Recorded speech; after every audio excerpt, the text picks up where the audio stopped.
Brown Jackson, but they were joined by so-called conservative justices John Roberts and Amy Coney Barrett. So in response to this ruling, which shocked many, the governor of Texas, Greg Abbott, drafted a letter, not simply to the administration, but to the world. And here's part of what it says. Under President Biden's lawless border policies, more than 6 million illegal immigrants have crossed our southern border in just 3 years. That is more than the population of 33 different states in this country. This illegal refusal to protect the states has inflicted unprecedented harm on the people all across the United States. Abbott goes on to say the state of Texas has the authority under the Constitution to, quote, protect itself. That authority is the supreme law of the land, and it supersedes any federal statutes to the contrary. And then, following very quickly, 25 other states with Republican governors signed a letter pledging their support to Texas and its constitutional right to defend itself and this country. Those states include Ohio, Florida, Utah, Nevada, and many others. And then the Biden administration responded. The administration threatened these states, and particularly Texas, with a, quote, 24-hour deadline to allow Border Patrol to reopen the border and to take down the barbed wire. Clearly a collision course. What happens next? We're thankful to be joined now by Governor Greg Abbott of Texas, who joins us by phone from India. Governor Abbott, thank you so much for joining us. If the administration declares that it plans to federalize the National Guard of the state of Texas, your National Guard, what will be your response? Well, first, I'll be shocked. That would be a boneheaded move on his part, a total disaster.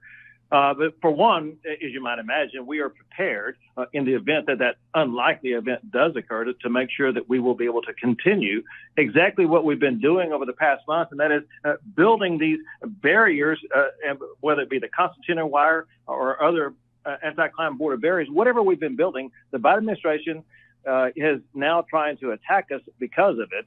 And we will continue to do exactly what we're doing to expand our denial of illegal entry into the state of Texas.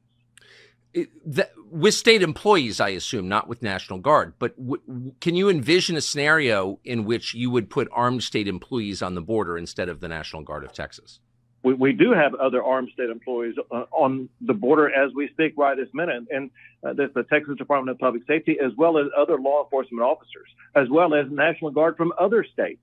And you can be assured there will be more National Guard from other states and more law enforcement officers within the state of Texas and other states. And, Tucker, I just signed a new law in the state of Texas that will go into effect on March the 5th that authorizes any law enforcement officer in the state of Texas to be able to arrest anybody coming across the border illegally. Have you spoken to the president or anyone from the Biden White House about what appears to be an imminent collision? I have not, to be clear. I have spoken to the president about the border. I met him on a tarmac in El Paso and talked to him directly about what was going on. I handed him a letter that had in it immediate solutions he could take that would immediately secure the border without the need of any new law to be passed. Despite the fact that I handed him on altogether 8 different letters, he has refused to ever respond.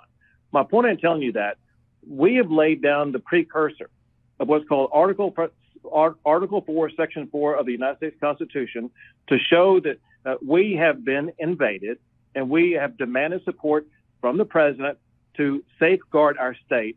And they have refused to do so 8 times.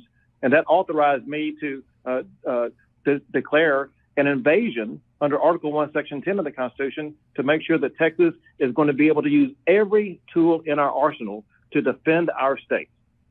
Of the couple of dozen Republican-led states who've pledged support for you, how many do you think would send National Guard to Texas? I'll be shocked and disappointed if almost all of them do not send. There have been about 10 so far that have sent National Guard or other law enforcement. They now are joined together with us. And this is a fight for the future of America, and they all know it. And so I believe that they will all be in on December.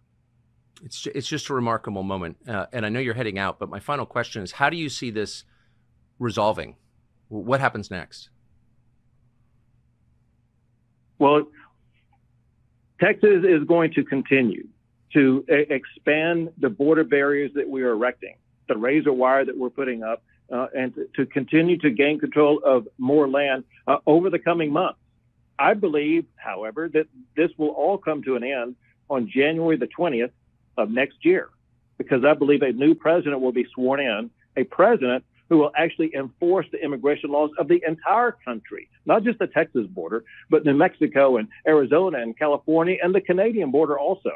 And we will have safe and secure borders once again, because we will have a president who actually will enforce the laws of the United States of America. But in the next year, are you concerned about any kind of conflict between state forces, whether state employees or National Guard, and federal forces?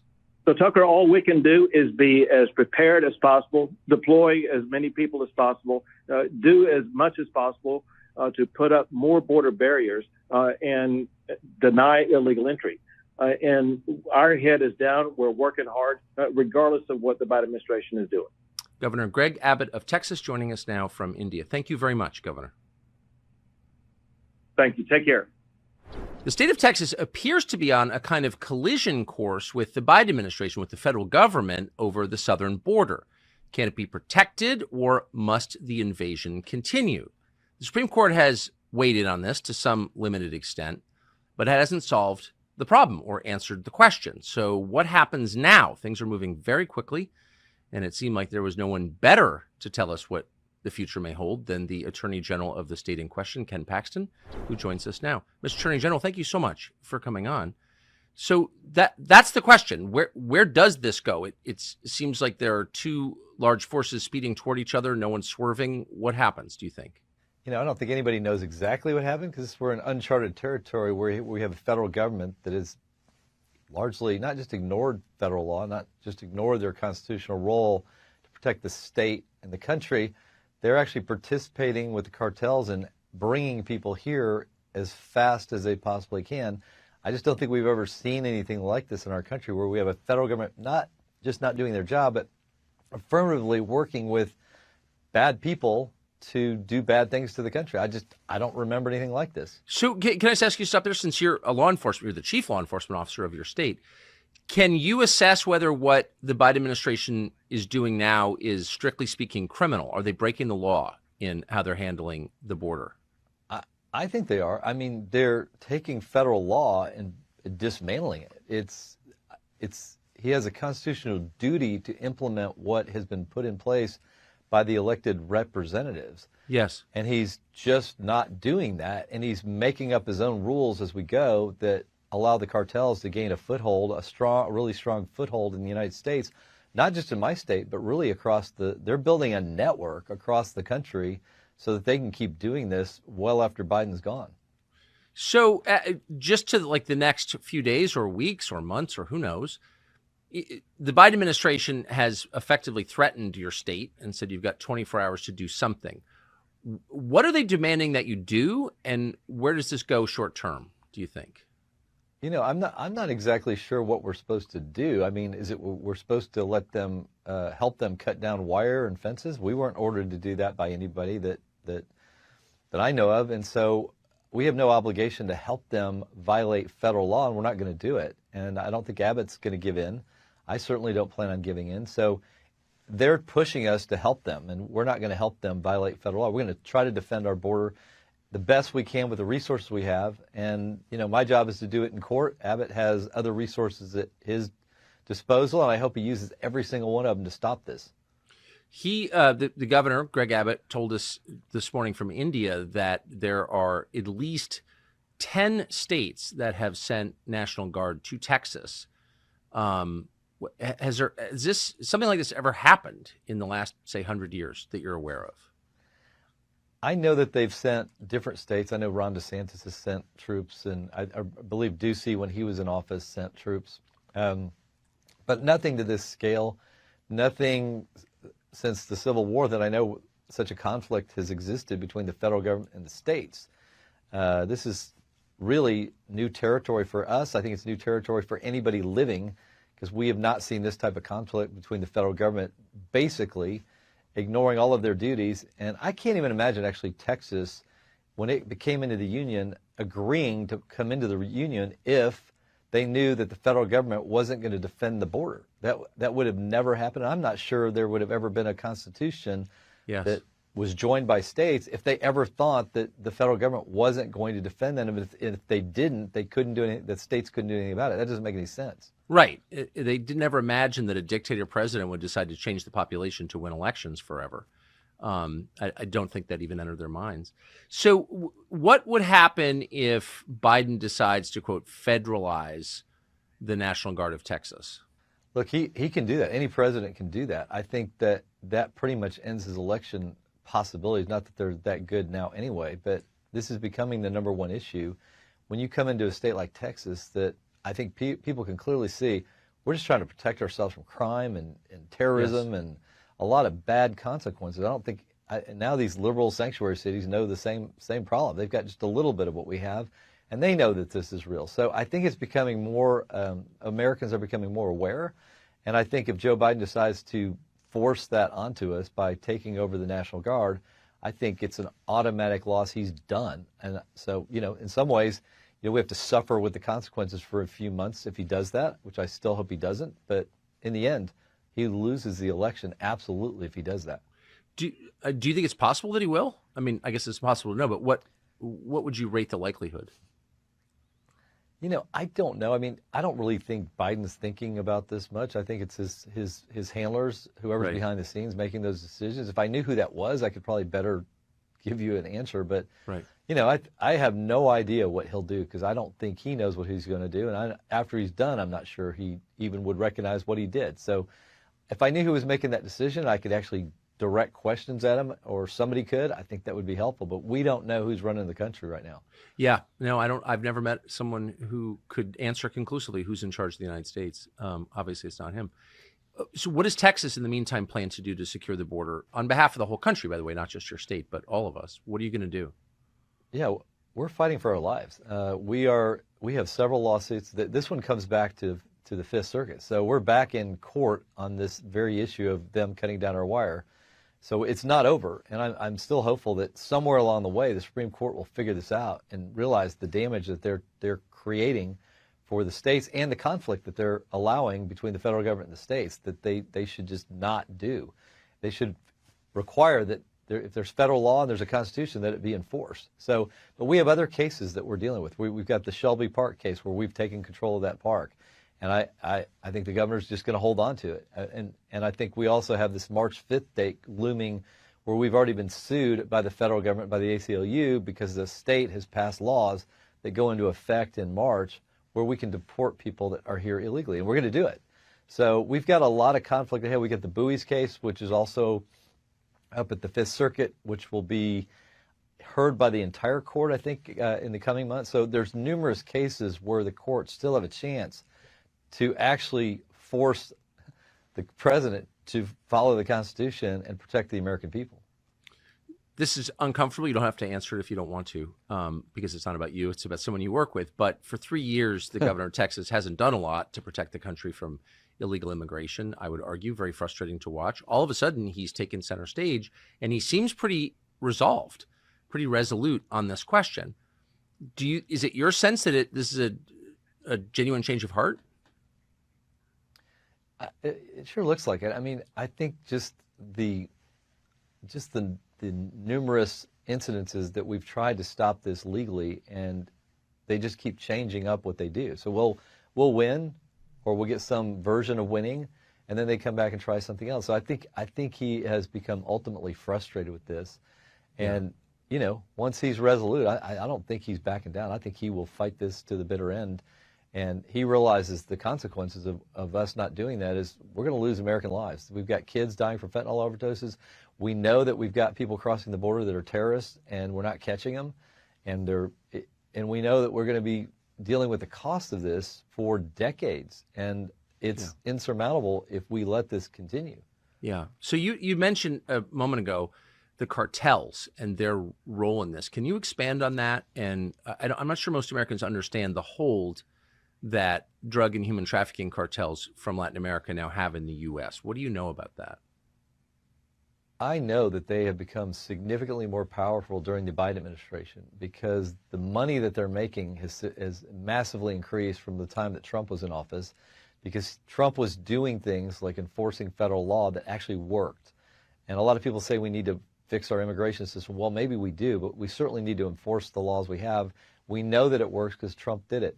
Since that time, the cartels have worked with the Chinese in importing fentanyl. We've lost thousands and thousands of kids and over 100,000 Americans to fentanyl overdoses, and they had no idea that they were taking fentanyl.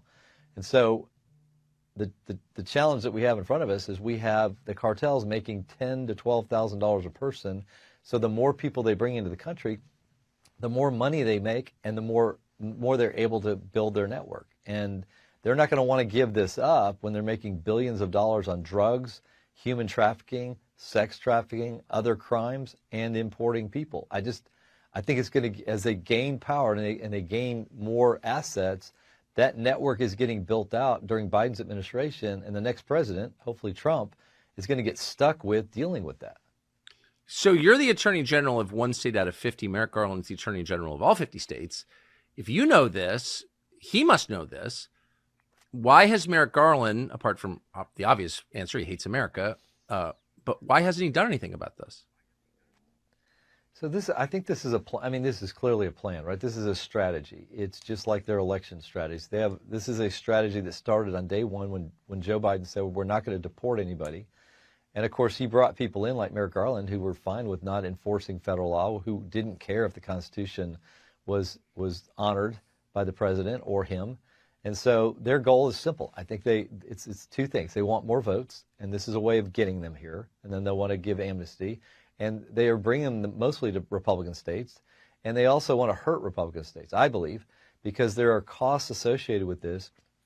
And right now in America, people are voting with their feet. They're leaving California, Illinois, New York, and they're going to Florida, and they're going to Texas, and they're going to Tennessee. They're going to Republican states because it's a better life, and they don't have to deal with the higher taxes and the regulations, and they're going to have a better life for their families. And so the Democrats realize this. Biden and his team realize this. So part of the way of dealing with that is, well, let's just hurt Republican states. Let's bring more crime for them to deal with, so it's less likely that people want to go there. Let's bring in more costs, so they have to have higher taxes to pay for all this illegal immigration that they didn't ask for, but the federal government brought to them. So I think it's a twofold strategy. Harm the Republican states, do as much damage, and if it means some kids die or some people die, they are willing to trade that to get the votes and the damage to Republican states. And people would say, how cynical, but I'm looking at what they're doing, not what they're saying. In the 1980s, when I lived there, California was the richest state, the least corrupt state, had the best schools, the best roads. And now, of course, it's the most corrupt state, one-party state, and it's unlivable. And immigration did that. No other thing did that, just immigration. So why wouldn't that happen in Texas, which has been their goal from the beginning anyway?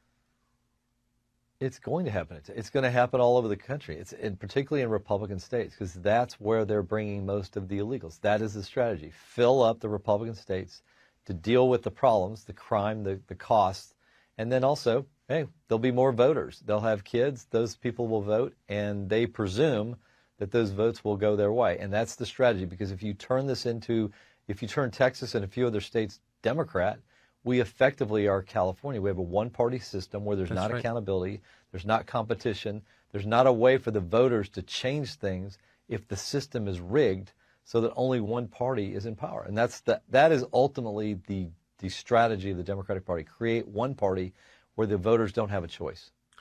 So I think what you're saying is factually supported. I mean this with respect. I think it's very obvious. Why is this so clear to you and not at all clear to, say, 95% of Republican senators in Washington? You know, that's a good question. It seems so obvious to me. I don't know why it wouldn't be obvious to most of our leadership, but it's true even in Texas. You know, we have a Texas House that is cooperating with the Biden administration to do a lot of bad things, including trying to impeach me. And I don't understand that either, but they're willing individually to, at least in the Texas House, sell out for power, for their own personal power, for their own personal benefit, instead of doing things like protect the state on election integrity or the border or participate in things that really matter to our voters. They're listening to the House Democrats who are directed by the Biden administration.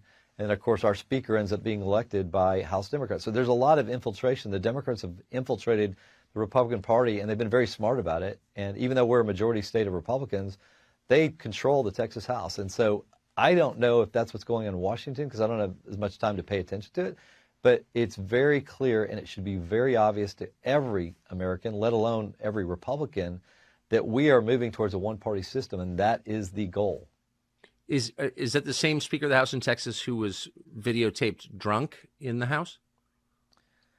Yeah, he's running for re-election. He's got a really great opponent, David Covey, and hopefully that guy will beat him. We're also running a lot of challengers against some of these very bad Republicans, and we're hopeful that we'll have a lot of wins, enough wins that Dade Phelan won't be Speaker, and we can hopefully have a Republican Speaker elected by Republicans and not Democrats. That's where we're trying to go. Someone who's and unfortunately, not for the last the 15 job. years, the Democrats have that guy.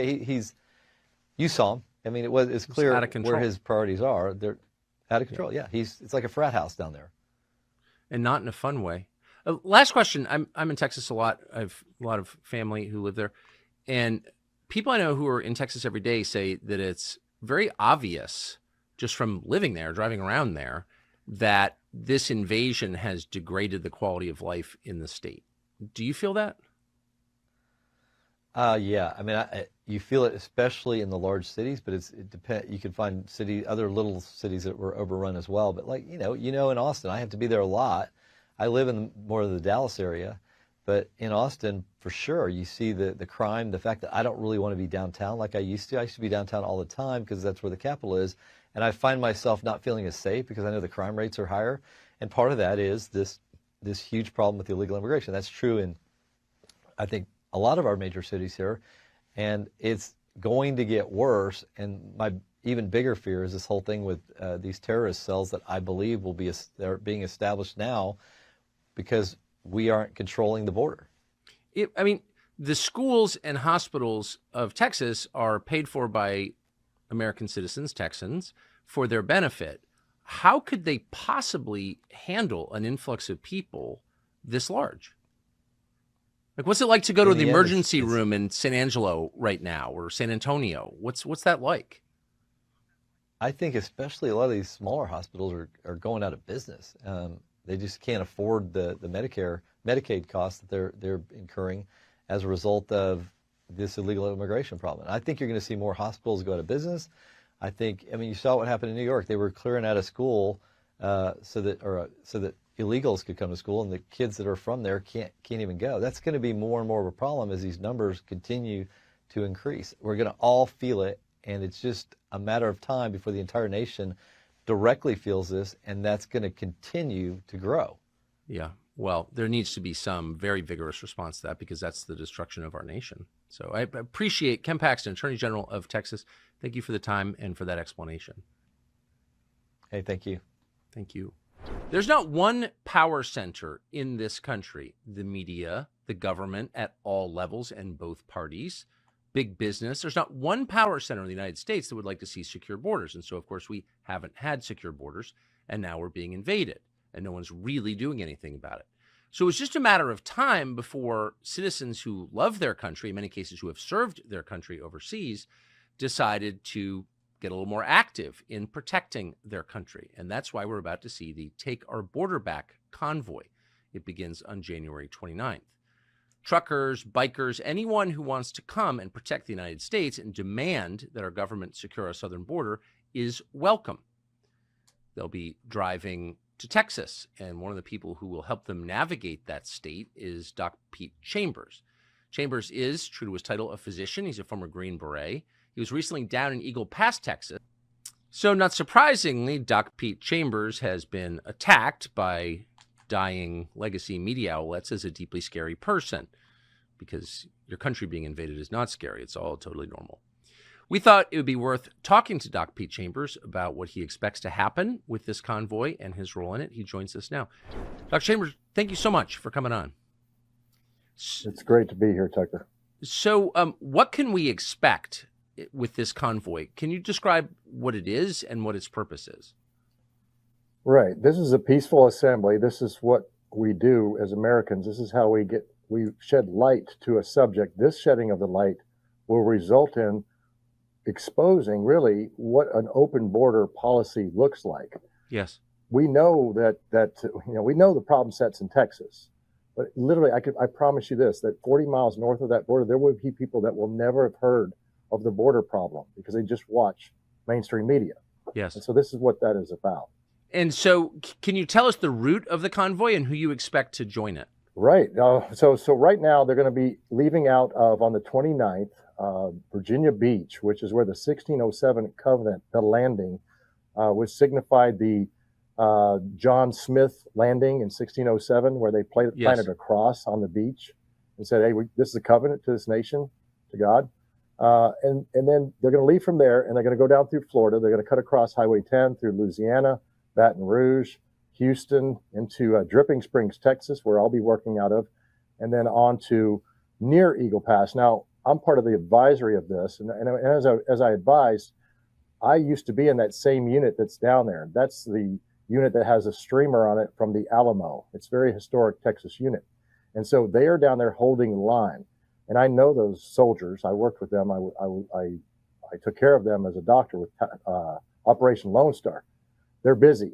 So the convoy is going to go just a little bit shy, just a little bit to the north, really, in an area about 30 miles away in Quemado, Texas, to a children's camp. A beautiful lady down there who has taken care of orphans and widows. You can't write this stuff in a book. I couldn't make this up.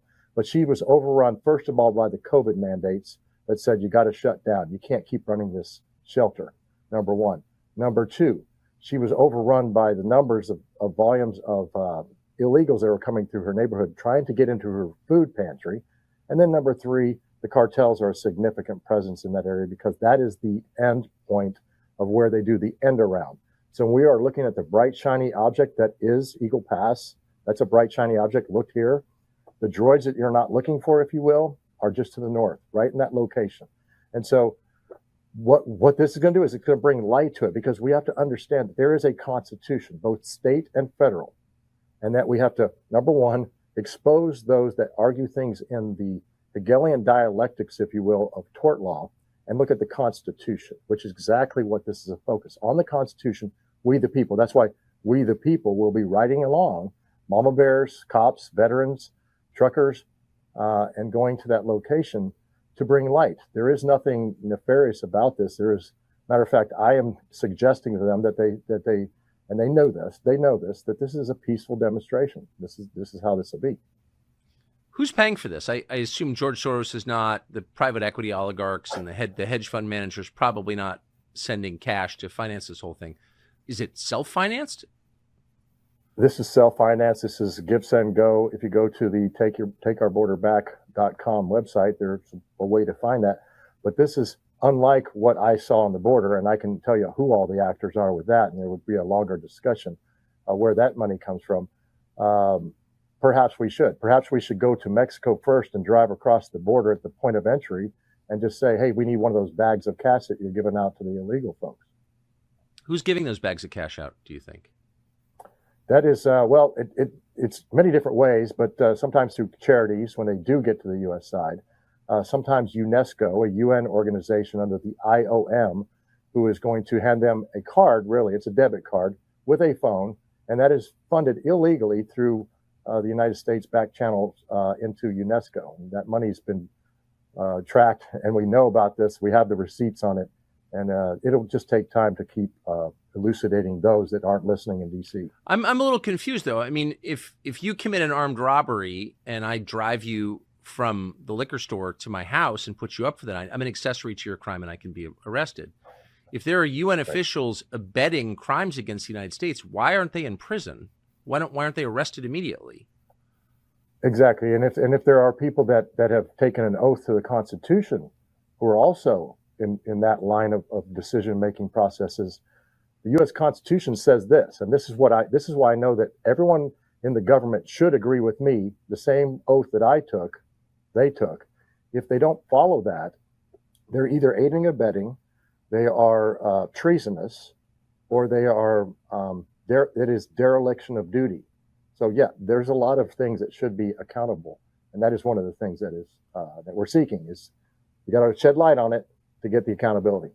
I'm really struck as I watch massive protests in Europe against the carbon tyranny by farmers, for example, right. In Germany.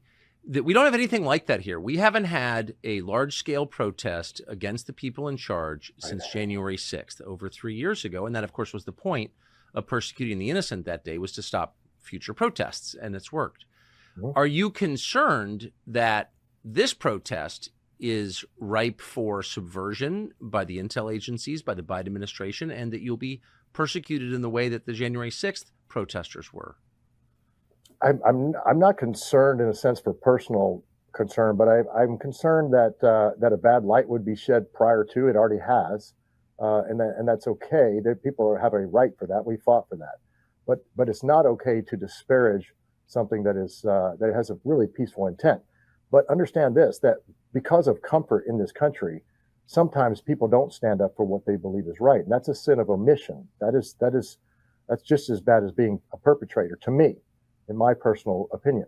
So when I took off my uniform and left, and I say this, I'm in the army of God. There is no club. I think that they're trying to think there's an army of God who, they're going through the books right now trying to figure out where are these guys at. This is just a figurative speech because I don't worry about what man thinks about me. I adhere to the law and I take care of those that are oppressed. That's what a Green Beret does. And I didn't take off the uniform and just say, well, now I'm just going to go, willy-nilly. Didn't change my character.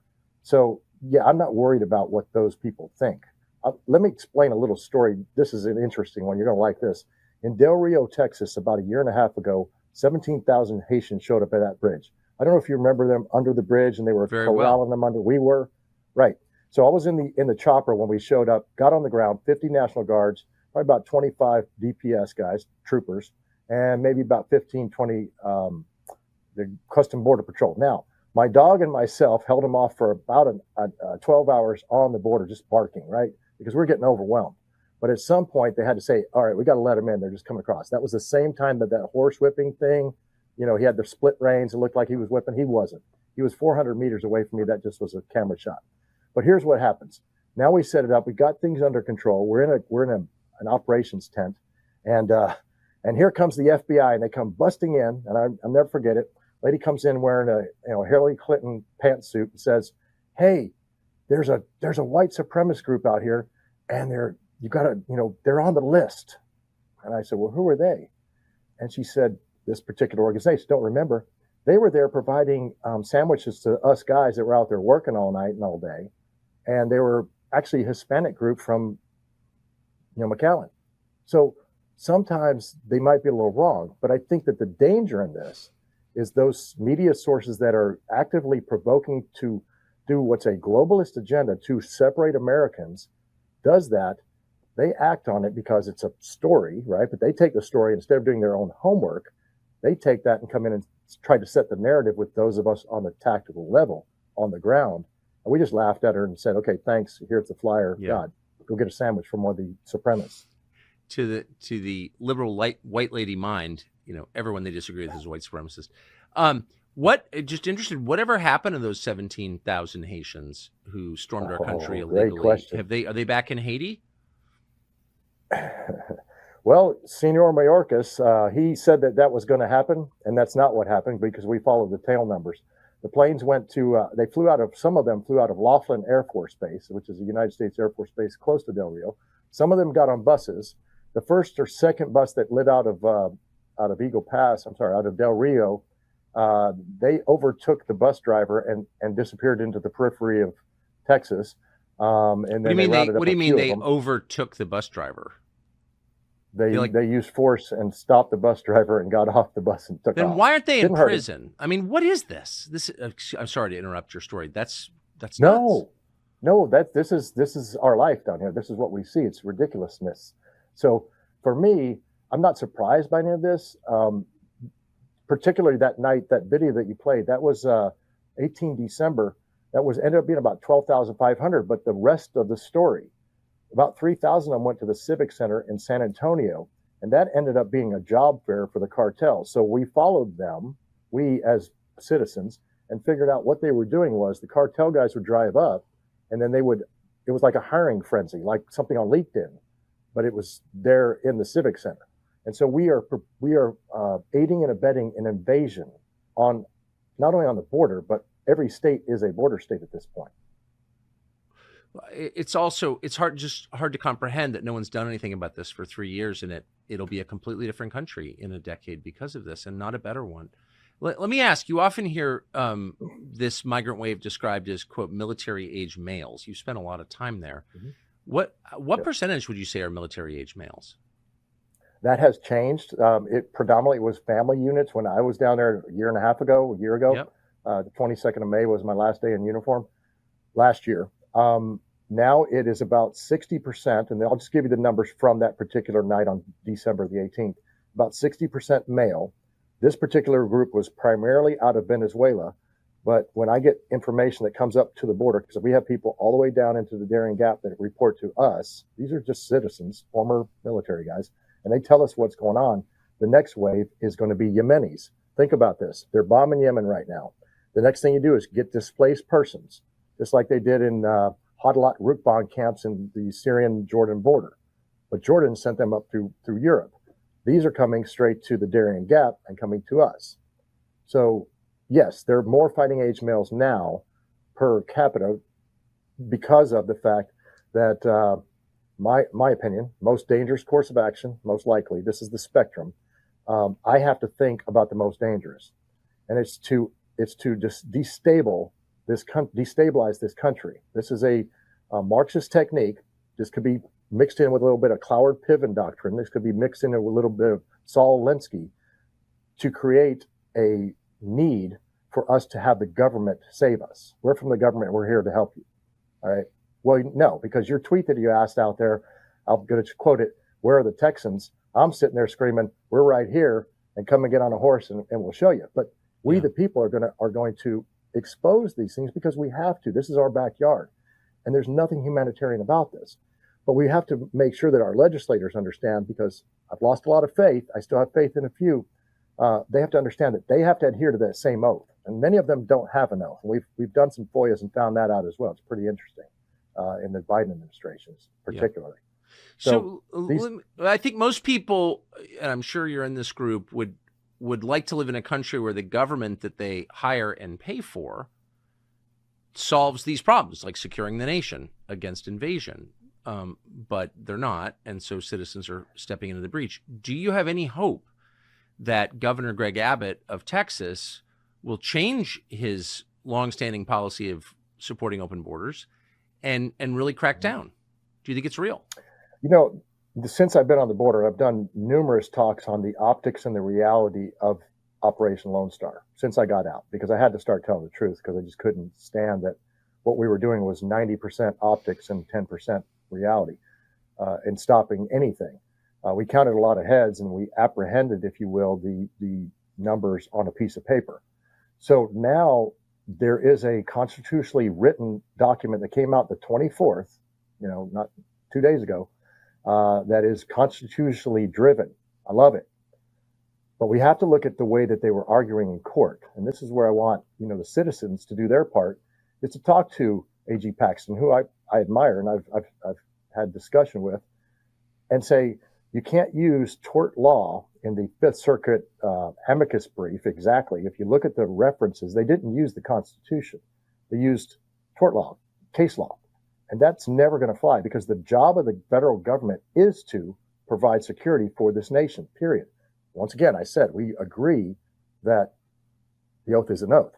So if you agree on that, then you're going to be guilty of treason if you know that this is an invasion. It is. I mean, how many deaths of Americans, sometimes, and this is going to be ugly, but hacked to death. We've heard of stories that raped by illegals coming in, doing this. How many warrants this invasion? I mean, at what point do we say this is enough? Really kind of amazing. Last question for you, Dr. Chambers, is your expectation that this will proceed peacefully, and will it end here? I mean, if Abbott, who clearly has been committed to open borders in effect, if not in word, if he doesn't secure the Texas border, like what happens next? Well, there has to be some teeth in this declaration of emergency.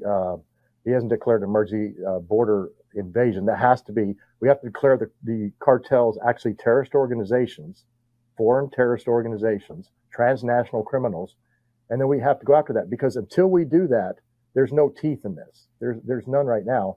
It'll be us standing in the line, protecting our individual properties, which we have a right to. but it's not how it be. As far as the convoy, it's going to go over fine, and there's going to be those naysayers. I'm not worried about that.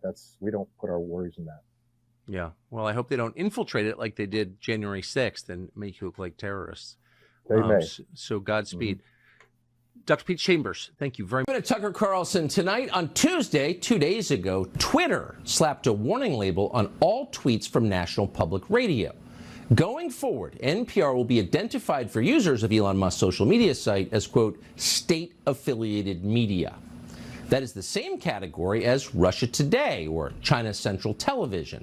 It means that NPR is not that different from the Tehran Times, with the exception, of course, being less accurate and more anti-American. So that happened on Tuesday. Why are we telling you about it? With all the momentous changes underway around the world, why would we open a show with a story about Twitter recategorizing NPR as state media? Well, because it's true. That's the reason. Finally, thankfully, somebody in authority has told the truth about something, and that is thrilling to see on its own terms.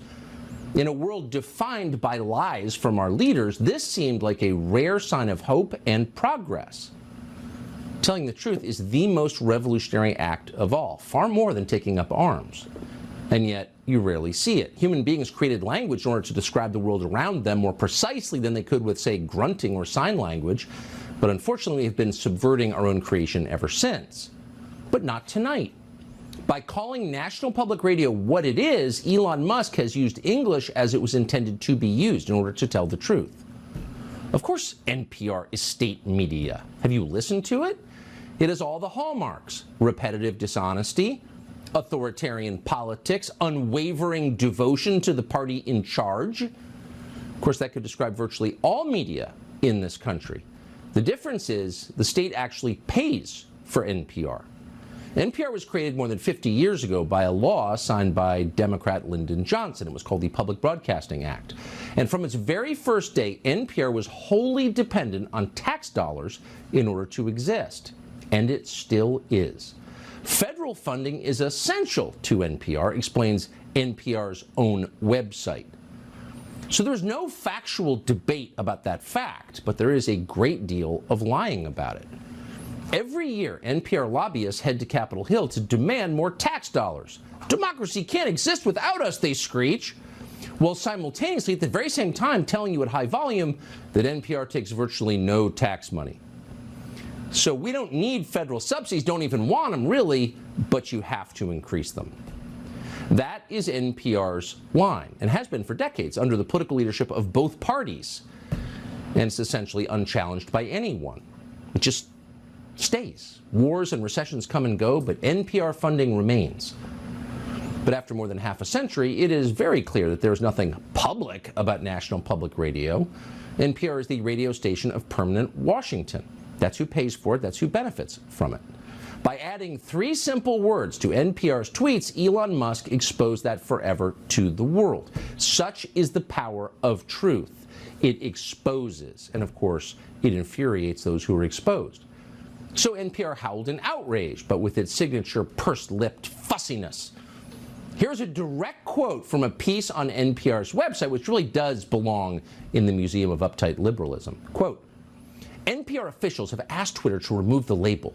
They initially assumed it was applied by mistake, NPR spokesperson Isabel Lara said. We were not warned.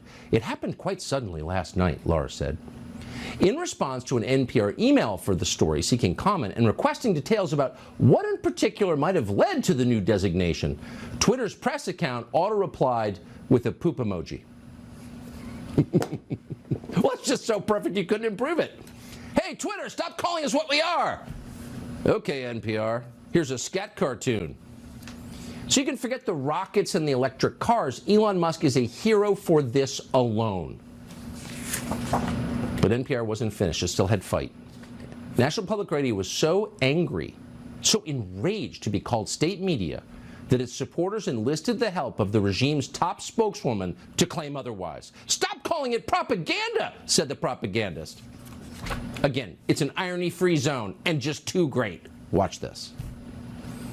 There's no doubt of the independence of NPR's journalists, and it has been. If you've ever been on the receiving end of their questions, you know this. You know that they have their independence in journalism. NPR journalists work diligently to hold public officials accountable and inform the American people. The hard-hitting independence nature of their coverage speaks for itself, and so I'll leave it there.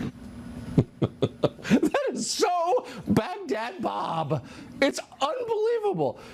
Here she is reading a press release for NPR that tells us they're famous for hard-hitting independence, which speaks for itself. Really? How many tough questions have they asked you, Karina Jean-Pierre? Not a single one. They're fluffing her every day. She's so smart. And so she pays them back. Hard-hitting independence. This is the same radio station that in the final days of the last presidential campaign took a look at the biggest political story in years, the New York Post story on Hunter Biden's laptop, and then ignored it completely. And not only ignored it completely, but because they are fussy and self-righteous to their very core, they bragged about how they were ignoring it completely. We don't want to waste our time on stories that are not really stories, said NPR's managing editor Terrence Samuel. And we don't want to waste listeners' and readers' time on stories that are just pure distractions. Right. 2 weeks before our presidential campaign, we find out that the Democratic candidate has been taking money from a foreign adversary, but that's just a distraction. So whatever happened to Terrence Samuel? What did he get in return for helping Joe Biden become president at the state-affiliated media network he serves? Well, Terrence Samuel has since been promoted to NPR's executive editor. But he still has time to spare because it's not that hard to put Morning's Edition on the air. So you know what he does in his spare time? Terrence Samuel hosts seminars on, we're quoting, disinformation and democracy at something called American University. And no, we're not making any of this up.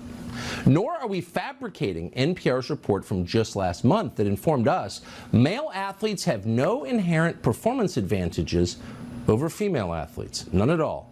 That is a fact, ladies and gentlemen. Men and women are physically the same size. They have the same muscle mass. There is no difference whatsoever in their bone structure. We checked with experts.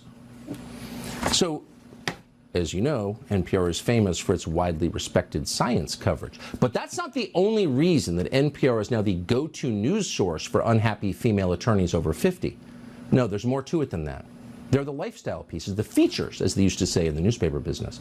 Here's a piece, for example, on how one African-American Barbie doll, ahead of its time in the toy industry, changed the life of a Latinx girl forever. I remember this one Christmas, my cousin's father gifted us all Barbies. And when everyone was unwrapping, you know, the excitement, el papel, the paper, and I opened up the Barbie and my Barbie was black, you know? And everyone kind of like looked at my Barbie and I looked at their Barbies and I could kind of like identify to their Barbies too, and I wasn't this kind of like as melanated as this Barbie, and I was like, oh my gosh, I am different. Unhappy middle-aged ladies talking about themselves. The narcissism piped directly into your Audi. That's NPR. You gotta say they know their audience. They don't only serve their audience, they put their audience on the air, so it's kind of a continuous loop. The snake eating its own tail. So you probably shouldn't be too surprised that with an audience like its, desperately unhappy, barren personal life audience, that NPR is all in on the question of romance novels. Watch. I'm like really big in the sci-fi ones. One of the books was a gay couple and one of them was a Kraken. And I didn't want that to unlock something in me. Unfortunately, it did. Before I knew what was happening, Cyrus was carrying me, the muscular links of his tentacles supporting our combined weight, and shuffling us towards the stall without breaking our kiss. I knew he was strong, but I didn't think he was that strong. You like that, Rollins? He asked, as his tentacles slammed the door to the shower stall open, and we stumbled inside. Well, so it's tentacle porn. Okay, yeah, I mean, technically it is tentacle porn, which is its own subgenre, and we're not going to pollute your mind by telling you any more about it than that. But what it really is is narcissism, because here you have an upper-income Oberlin graduate talking about, what would he be talking about? Well, himself, of course, because that's what NPR listeners want to hear about themselves. And that's the real journalism, the hard-hitting independent journalism Karine Jean-Pierre was touting from the White House briefing room. And NPR didn't just start doing it after they got Joe Biden elected. They've been doing it for generations. Their health coverage in particular stands out. Any news organization can run a piece on how to be more healthy, but only NPR dared to affirm the snack habits of its listeners by telling you, yeah, go ahead and be fat. Here's an anti-diet dietitian. So diet culture is this overarching system of beliefs and values that's really endemic to Western culture at this point in history. Christy Harrison is an anti-diet registered dietitian with a master's in public health. We've been trying to get Christy Harrison, the anti-diet dietitian, on our show for years now, but we're not NPR, so no luck so far. But if you're looking for coverage of LGBTQIA Z+ issues, well, you've come to the right place, because it's not just the conventional stuff, gay marriage or trans issues. They've taken it to another level, as befits a cutting-edge, totally independent news channel like National Public Radio. Here they are reporting on trans dinosaur experts. Many people who are queer, whether they are trans or some other form of genderqueer or whatever it is, we love dinosaurs. Along with being a dinosaur expert, Riley is herself transgender. And according to Riley, there is a whole community of genderqueer dinosaur enthusiasts online. We had no idea, so we checked it out. Sure enough, they're there. We found dozens of paleo artists online that identify as queer. Type dinosaur into the LGBT subreddit, hundreds of results, with pride dinos, rainbow dinos, dino moms, dino dads, and a lot of puns. Like Allosaurus. Transceratops. Transceratops. Transosaurus rex. Now, a lot of people say, if the topic of NPR comes up in conversation, yeah, I'm all for National Public Radio and I'm happy to work an extra day a year to pay for it. But I'm not a trans dinosaur. I'm not. So what's in it for me as a non-trans dinosaur? That seems a little niche. And that's a common misperception about National Public Radio. As long as you're talking about yourself and doing so in a self-satisfied, completely out-of-touch way, NPR is the station for you. In other words, they're interested in all forms of diversity. Back in 2021, NPR discovered a trendy new television show. Why'd they like it? Well, here's why. Well, Kumari, what TV show were you binging this year? I was watching We Are Lady Parts. It's a musical comedy about a punk band in London that is made up of all Muslim women. What are you watching? That's the hard-hitting news coverage that makes the difference between democracy and tyranny. What are you watching? Self-satisfied, fussy people with nose piercings talking about what they're watching in their tiny little apartments in Brooklyn. Well, I'm watching a musical, an all-Muslim trans musical, a punk band. It's great. So that's NPR in 2023. And the truth is, NPR's always been kind of awful, kind of unbearable, kind of cringy, as they say.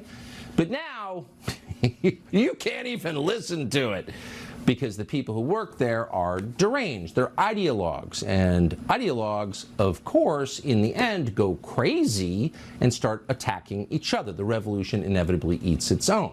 And we're seeing that on display now and, frankly, kind of enjoying it. So after NPR laid off 10% of its staff recently, one NPR show called Louder Than a Riot, Louder Than a Riot, they love riots at NPR, tweeted this, and we're quoting, "The hardest part is that our SZN, if you're not Hungarian, you probably know what that means. We certainly don't. Our SZN is about misgenre queer trans black women face in hip-hop. Yet within NPR, the majority impacted in these layoffs were queer POC staff and programs." In other words, racist!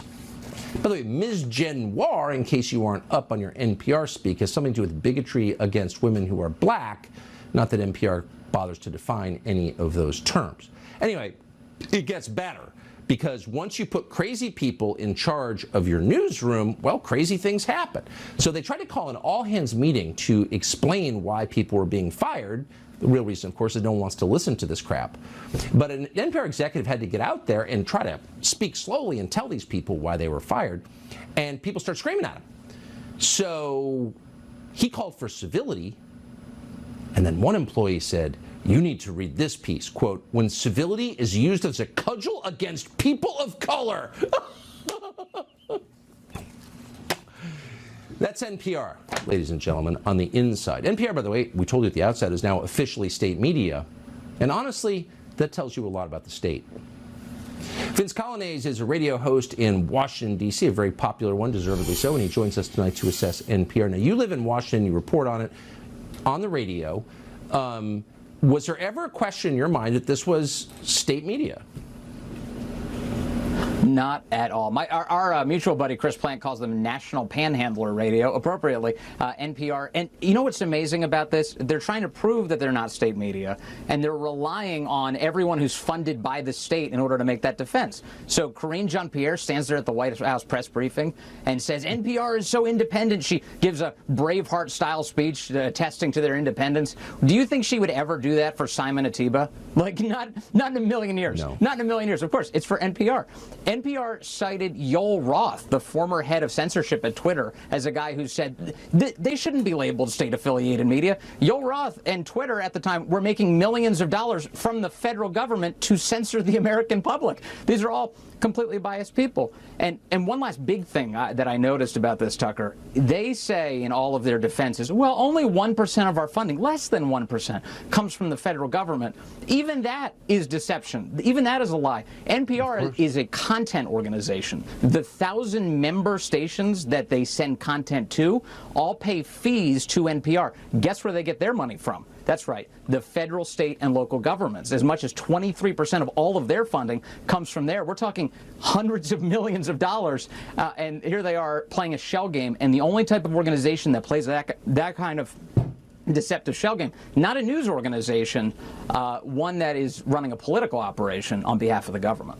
It's totally right. NPR is repulsive, but not quite as repulsive as its listeners, the most privileged people in the world demanding welfare from the rest of us. Vince Colonnese, who was on commercial radio, not working for the state. Appreciate seeing you tonight. Thank you.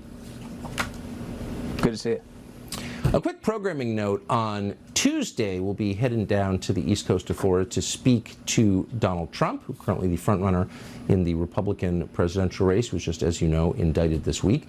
This will be Donald Trump's first interview since everything happened, his arraignment in New York. That'll air here, 8 p.m. Eastern on Tuesday night. So we told you very briefly about this Wisconsin Supreme Court election this week that'll determine what the voting laws are in that swing state in the next presidential election. How did the Democrat win despite a history of doing things that most people find totally immoral? Well, there's a reason, and we'll tell it to you after the break. Plus, you'll never guess who the Biden administration is blaming for its disastrous pullout from Afghanistan. Who did that but them? Well, they've got an answer. We'll be right back.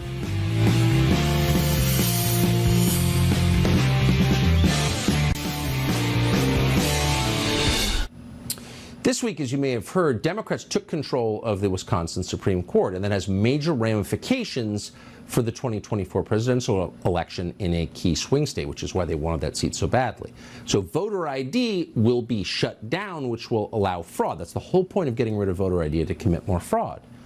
So how did Democrats win? Well, there are probably a lot of different explanations, but one of them is they benefited from a scheme to pay voters with an app. Fox's Trace Gallagher has the story for us tonight. Hey, Trace.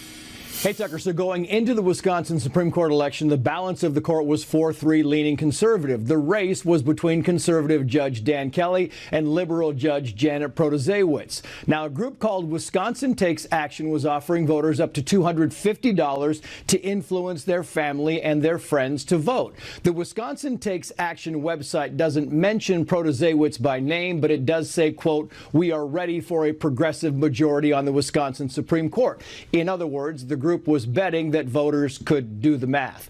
And here's how the deal worked. Wisconsin Takes Action set up an Empower app. If you download the app, you get $30. If you provide 75 names and phone numbers, you get an additional $60 gift card. And each time you reach out to a friend or acquaintance to vote, you get more gift cards until you reach $250. The Wisconsin Republican Party filed a complaint with the State Ethics Commission, and GOP state lawmakers and other groups have called it outright bribery. And Wisconsin statute 1211 appears to support that, saying that it is a violation or bribe for any person who, quoting here, offers, gives, lends, or promises to give or lend or endeavors to provide anything of value. $250 would fall under that anything of value category. It's also notable that in this election, half of Judge Protasiewicz's campaign contributions came from outside the state of Wisconsin. Only 19% of Judge Kelly's came from outside the state. She won, he lost. You will hear more about this. Tucker. Only 18%. That's unbelievable. Chris Gallagher, thanks for that informative report tonight. Appreciate it. So the pullout from Afghanistan under Joe Biden was one of the most humiliating foreign policy disasters in American history. It's hard to think of one more humiliating.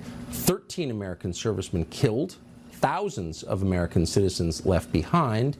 Many Afghans died, by the way. Some of them fell off airplanes. Others were blown up in drone strikes for no obvious reason by the Biden administration. And maybe worst of all, we turned the Taliban into the best armed military force after Pakistan in the entire region. Joe Biden did that his first summer as president. So what does the administration have to say about this? Well, in a new report, they take no responsibility whatsoever. Instead, they blame it on, somehow, Donald Trump. So today, Fox's Peter Doocy asked John Kirby, how does that make sense? Watch. You admit that the intel was bad.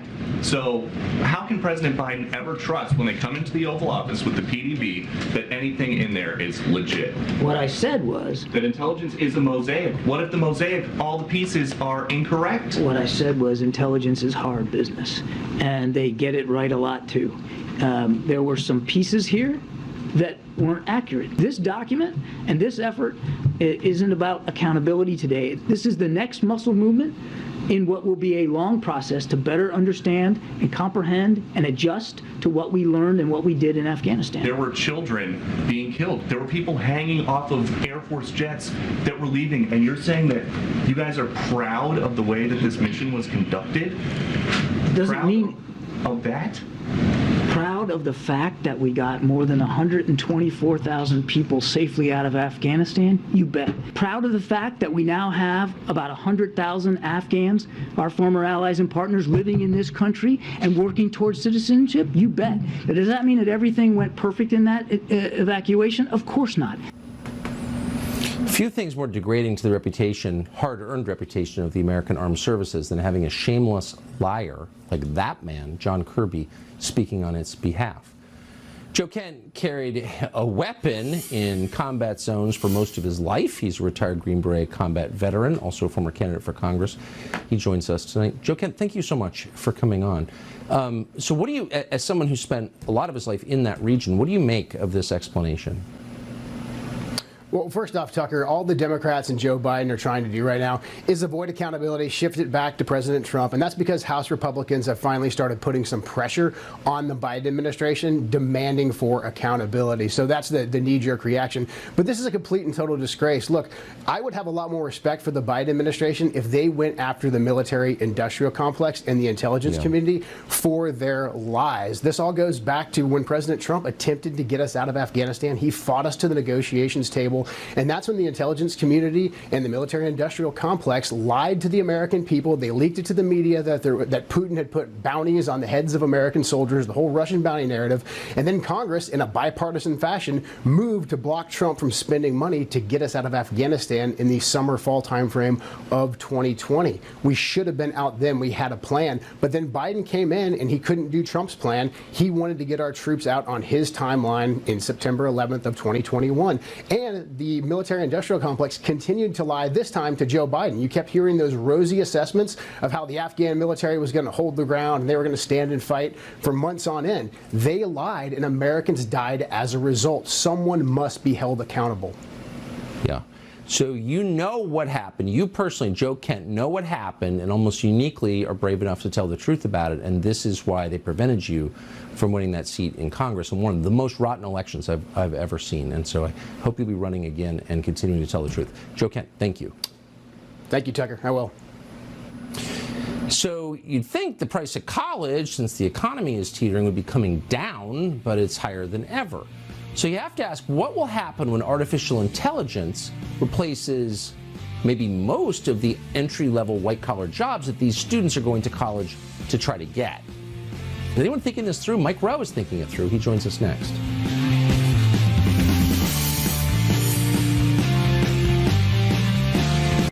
Some people still seem to want to get their kids into Princeton, but you got to wonder what's going to happen to universities. College enrollment dropped nearly 10% since COVID. That's the steepest drop ever. The elite universities obviously are becoming completely intolerant. You would never send your kids there if you thought about it. And they're also more expensive than they've ever been. Brown, which is sort of a college in Providence, Rhode Island, costs $85 grand for 1 year. Other schools in the same category cost $90 grand. So how many of the people who go to these schools and graduate are going to find out the hard way that AI has eliminated their jobs? People should be thinking about this. Mike Rowe is the host of How America Works on Fox Business, and he has thought about it. He joins us tonight. Mike, thanks for coming on. So this is one category of concerns about artificial intelligence. And thank you for bringing this up. It's got to affect the job prospects of kids graduating from these schools, no? I think it's got to affect everything. And I'm not sure it's a category unto itself. I was thinking of it really in terms of like a cousin to technology and robotics and automation and all of the things that have been hastened, in part, I think, because there's been a big push for a much higher minimum wage than we're accustomed to. But, you know, the unintended consequences of hastening tech has done a lot to eliminate many, many entry-level jobs. This thing feels different to me. This feels like it's coming at it from the other side of the brain. And if it takes root and accelerates the way people are saying it's going to, then I think you're going to see a lot of white-collar jobs eliminated in the same way and at the same time. And as you know, I'm a Pollyanna, always a glass half full kind of guy, and I'm looking for a silver lining in it. And if there is one, maybe that pincer movement will push us back into thinking about making things again on a factory, with a factory state of mind, right? And by the same token, you know, AI is kind of like outsourcing in a way. And my foundation always tries to look at jobs that you can't outsource: plumbing, steam fitting, pipe fitting, welding, and so forth. Maybe we'll start to see the same thing as we get off of Chinese independence, I hope, at least with regard to what we decide to manufacture for ourselves. So I remember worrying and talking to you years ago about the idea AI would replace, say, truck drivers. But it seems at this point, who knows, but it seems like a bigger threat to junior lawyers. Yeah, right. Because I think, you know, with truck drivers and pilots and things like that, it's not enough to simply have the tech in place. You're going to have to convince a lot of human beings that it's okay to be driving down the highway and look over and see nobody behind the wheel of the 18-wheeler. That's going to take more time, I think, paradoxically, than the underlying tech will require. To your point, what's going on right now, everything I've read and everybody I've listened to who I respect is talking about this thing on an accelerant unlike anything we've seen before. It's reading our minds, and it's churning out a better work product in many cases than we're capable of. So, you know, I think a lot of people are thinking about tapping the brakes. Yeah, I hope so. We're going to do a lot more on this, and I hope you'll come back to talk about it. Mike Rowe, thank you. Anytime. So Politico is a newsletter based in Northern Virginia that takes millions from creepy big companies to shill for their issues in front of the Congress. Politico calls itself a news organization, but inside, it's really run like NPR. Amber Athey has obtained a list of words political reporters are not allowed to use. And that list includes, well, standbys like mankind and third world countries, biological gender, and pro-life. This is part of a much bigger trend that Amber has exposed. Her reporting can be found in the new book, The Snowflakes Revolt, How Woke Millennials Hijacked American Media. She joins us tonight. Amber, thanks so much for coming on, and congrats on the book. So Politico seems or poses as a kind of, I mean, really, it's just a corporate shill machine, but it poses as a news organization. How can they ban English language words? It's truly incredible. I mean, places like the New York Times and the Washington Post get a lot of flack, and rightfully so, but Politico has kind of been flying under the woke radar, and this style guide is really just indicative of a larger trend at that publication. They also brought in several transgender activists to lecture the reporting staff on how they were allowed to write on transgender issues, with one of the individuals who was leading that charge actually telling the reporters that it is a violation of journalistic ethics to report on both sides of the transgender issue. And one reporter was even suggested to have sensitivity readers go over her future articles because she had dared to quote conservatives in an article on transgenderism. It's crazy how little self-respect they have, or dignity, but do I get to show up at Politico or the Washington Post and tell them they're not allowed to criticize Fox News? I mean, since when are activists allowed to ban criticism of themselves? It's truly incredible. I mean, the idea that this person would go in, her name is Kate Sozin, by the way. She's with the 13th, which is an LGBTQ advocacy group. She went in lecturing about journalistic ethics. Well, where is the journalistic ethics in even allowing activists to tell reporters how they're allowed to write on issues in the first place? The entire dynamic is totally backwards, and it's all in response to this woke millennial takeover of newsrooms, where the people who we used to deride as snowflakes have now instituted mob politics all across major American institutions, including the media. That's totally right. That term snowflake never described them accurately. They're thugs. Amber Athey, with a new book out on this topic. I appreciate your coming on tonight. Thank you. Thanks, Tucker. So artificial intelligence, as you heard in our conversation with Mike Rowe, is accelerating so fast that even some people in the tech business are really worried. But Bill Gates not worried, because he's going to get rich from it. More on that next.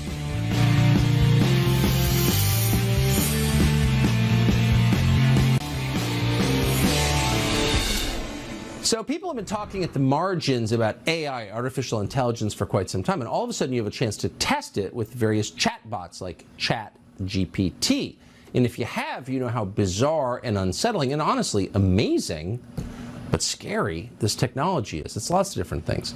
So ChatGPT will lie to you in the service of neoliberal ideology, just flat out lies. It's supposed to be all-knowing. It's all deceiving, actually. Elon Musk and Apple co-founder Steve Wozniak have both called for a 6-month pause on the development of AI because it could end humanity. And they're serious about it. They understand it, and they're really, really worried. But Bill Gates, who founded Microsoft, which is benefiting from AI, says, no way, no pause, onward into the unknown. Eddie Scarry is the author of Liberal Misery. He joins us to decide who's on the right side tonight. Eddie, thanks so much for coming on. So you have two of the biggest names in technology, founders, as they say in Silicon Valley, each taking a polar side of this issue. Who do you think is right? Well, I think if any of your viewers want to live a happy, healthy, sane life, you can pretty much always do the opposite of whatever Bill Gates says. That is so smart. We saw during the pandemic that this is a person who is completely motivated and will say whatever it is that's in his own business interest. You know, it's, oh, get the shots, get all the vaccines you can, get 3, get 4, get 5, and as he's lining its pockets with pharmaceutical money. I think that there should be no reason to trust him anymore after that. When he says, and it's not that I put a bunch of faith in these tech overlords like Elon Musk and others, but it turns out that with this technology, what we have seen is the people who are enmeshed enmeshed in it and saw what was coming, even they were surprised by it. The people who developed this stuff, there were glitches with it. You had these bots saying, "Oh, we're gonna release more viruses on the world. We would like to destroy the world, live independently." And then even the people who created those things say, "Oh, that's just a glitch, and we didn't mean for that to happen. We don't know what that is. We're gonna fix it." I mean, if a 6-month pause is all we can ask for, and Bill Gates says the opposite, no, I think we need to at least take 6 months, at least. So Elon Musk said something really interesting the other day. He said, for all human history, human beings have had the highest known intelligence. And now we've created something that has higher intelligence than us, and maybe we should think through the consequences of that for a second before proceeding? Oh yeah, for sure. And I think, again, when you have this machine that these people have made, that even they are looking at and saying, wait, we didn't realize it was going to do that. Wait, actually, you played with it for too long. We didn't anticipate that happening. And it's having these conversations in ways that are almost manipulating what we think and what we see and what we know to be true. Yeah, that's a real problem. Yeah, I mean, if I got in my new car and suddenly it became a submarine without telling me, I'd hang up the car keys for a while and try to figure out what went wrong. You know, exactly. I mean, for sure. Eddie Scary, great to see you tonight. Thank you. Thanks. So we want to end the show tonight with an update from the natural world, which still matters, even with AI. So if you've got a bee infestation, you're probably tempted to just kill all the bees. But there is another option. You don't have to kill all the bees, and actually a lot of bees are dying anyway, so care about the bees, says a bee removal expert who will join us next to explain why you should care about the bees. We'll be right back.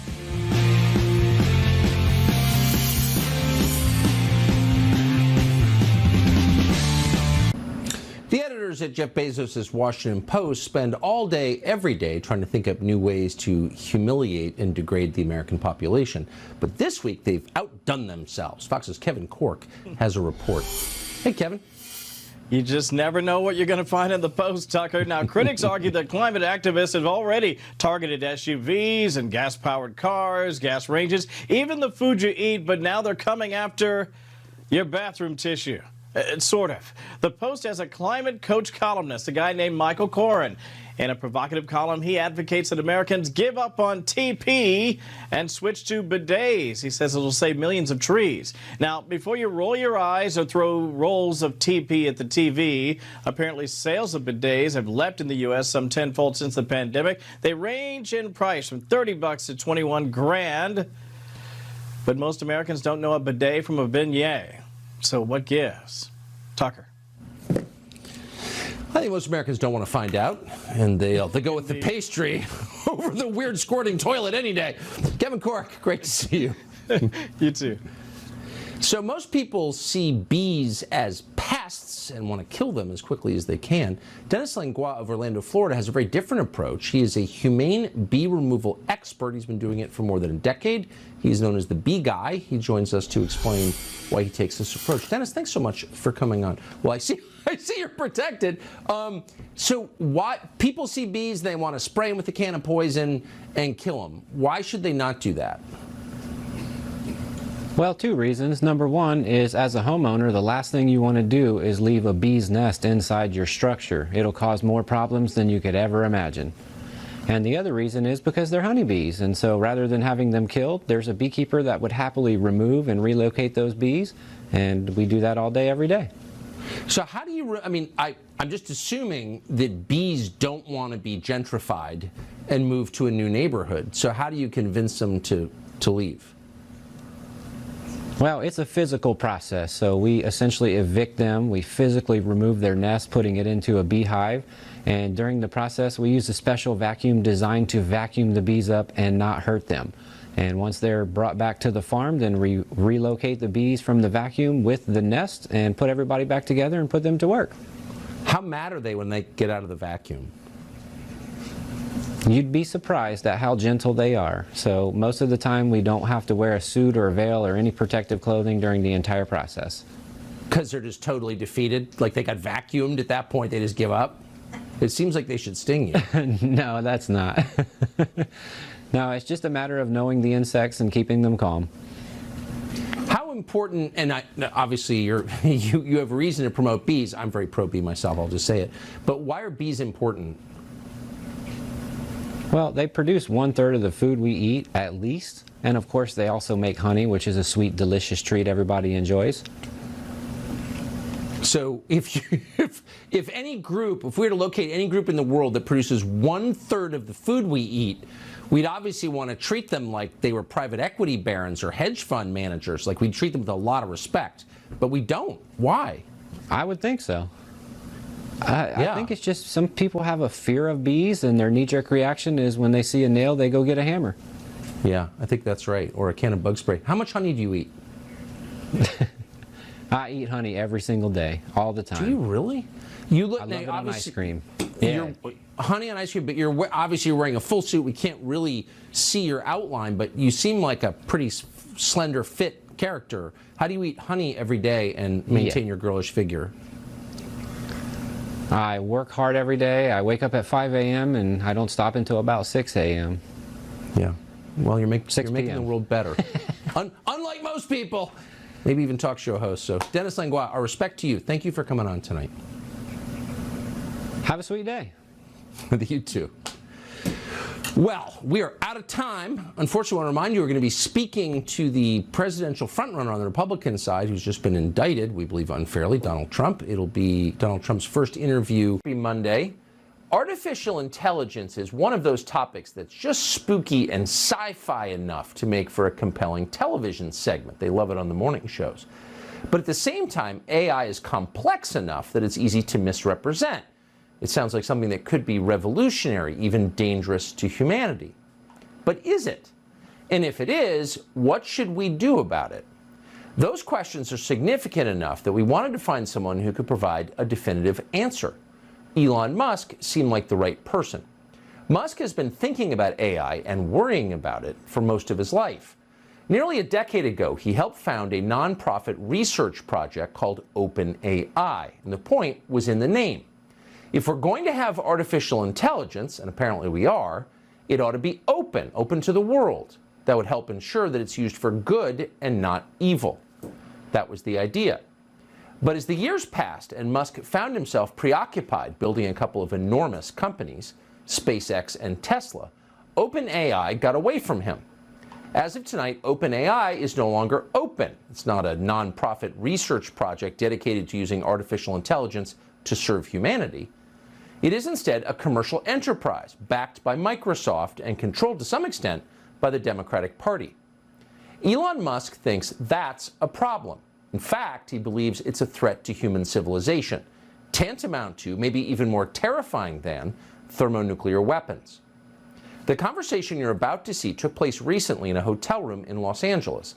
We think it's important enough that we're going to play the entire thing for you over the course of tonight and tomorrow. Here's how the conversation began.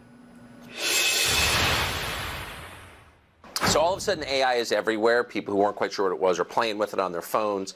Is that good or bad? Yeah, so I've been thinking about AI for a long time, since I was in college, really. It was one of the things that, the sort of 4 or 5 things I thought would really affect the future dramatically. It is fundamentally profound in that the smartest creatures, as far as we know, on this earth are humans, is our defining characteristic. Yes. We're obviously weaker than, say, chimpanzees, and less agile, but we are smarter. So now what happens when something vastly smarter than the smartest person comes along in silicon form? It's very difficult to predict what will happen in that circumstance. It's called the singularity. It's a singularity like a black hole, because you don't know what happens after that. It's hard to predict. So I think we should be cautious with AI, and I think there should be some government oversight, because it affects it's a danger to the public. And so when you have things that are a danger to the public, like let's say, so food and drugs. That's why we have the Food and Drug Administration, right, and the Federal Aviation Administration, the FCC. We have these agencies to oversee things that affect the public, where there could be public harm, and you don't want companies cutting corners on safety, and then having people suffer as a result. So That's why I've actually for a long time been a strong advocate of AI regulation. Something that I think regulation is, it's not fun to be regulated. It's somewhat arduous to be regulated. I have a lot of experience with regulated industries because obviously automotive is highly regulated. You could fill this room with all the regulations that are required for a production car just in the United States, and then there's a whole different set of regulations in Europe and China and the rest of the world. So very familiar with being overseen by a lot of regulators. And the same thing is true with rockets. You can't just willy-nilly, shoot rockets off, not big ones anyway, because the FAA oversees that. And then even to get a launch license, there are probably half a dozen or more federal agencies that need to approve it, plus state agencies. So I've been through so many regulatory situations. It's insane. And sometimes people think I'm some sort of like regulatory maverick that sort of defies regulators on a regular basis, but this is actually not the case. Once in a blue moon, rarely I will disagree with regulators, but the vast majority of the time, my companies agree with the regulations and comply.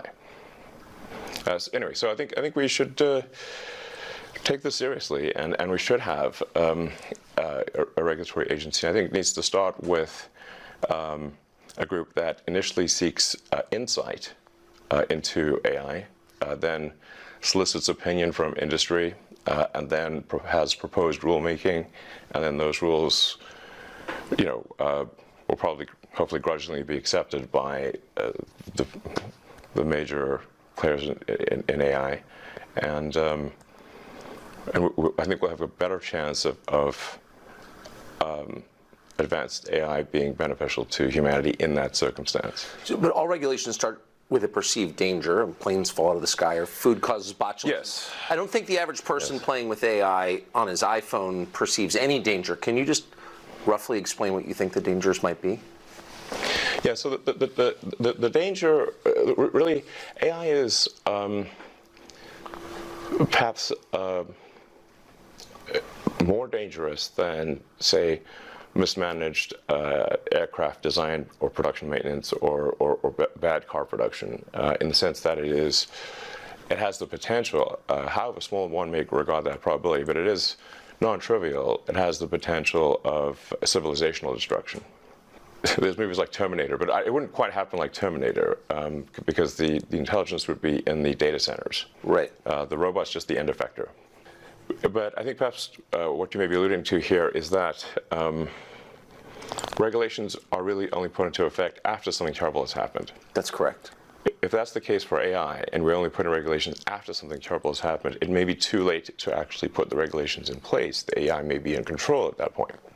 Do you think that's real? It is conceivable that AI could take control and reach a point where you couldn't turn it off, and it would be making the decisions for people. Yeah, absolutely.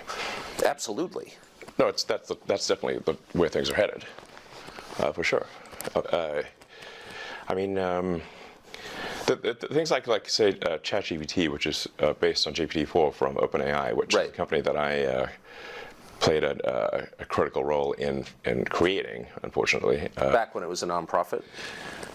Yes. I mean, the reason OpenAI exists at all is that Larry Page and I used to be close friends, and I would stay at his house in Palo Alto, and I would talk to him late into the night about AI safety. And at least my perception was that Larry was not taking AI safety seriously enough. What did he say about it? He really seemed to be one sort of digital superintelligence, basically digital God, if you will, as soon as possible. He wanted that? Yes. He's made many public statements over the years that the whole goal of Google is what's called AGI, artificial general intelligence, or artificial superintelligence. And I agree with him that there's great potential for good, but there's also potential for bad. And so if you've got some radical new technology, you want to try to take the set of actions that maximize the probability that it will do good and minimize the probability it will do bad things. Yes. It can't just be help for leather. Let's just go, barreling forward and, hope for the best. And then at one point, I said, well, what about, we're going to make sure humanity's okay here. And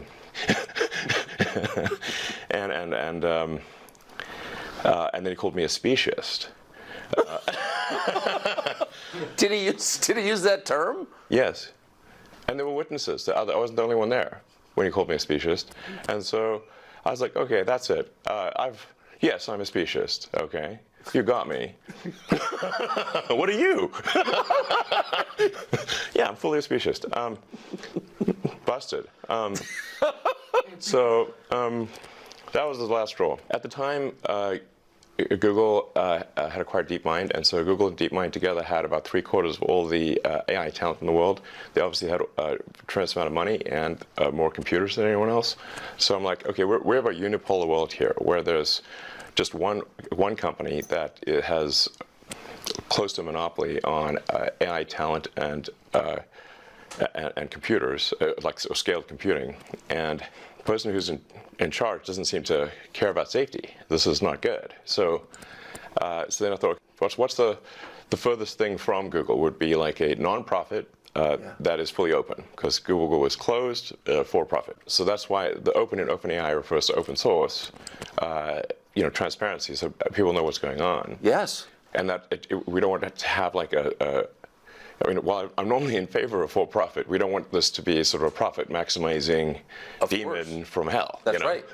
That just never stops. Right. So that's how OpenAI would. So you want speciesist incentives here, incentives that. Yes, I think we want pro-human. Yeah. Let's make the future good for the humans. Yes. Yes, because we're humans. So can you just put it? I keep pressing you, but just for people who haven't thought this through and aren't familiar with it, and the cool parts of artificial intelligence are so obvious.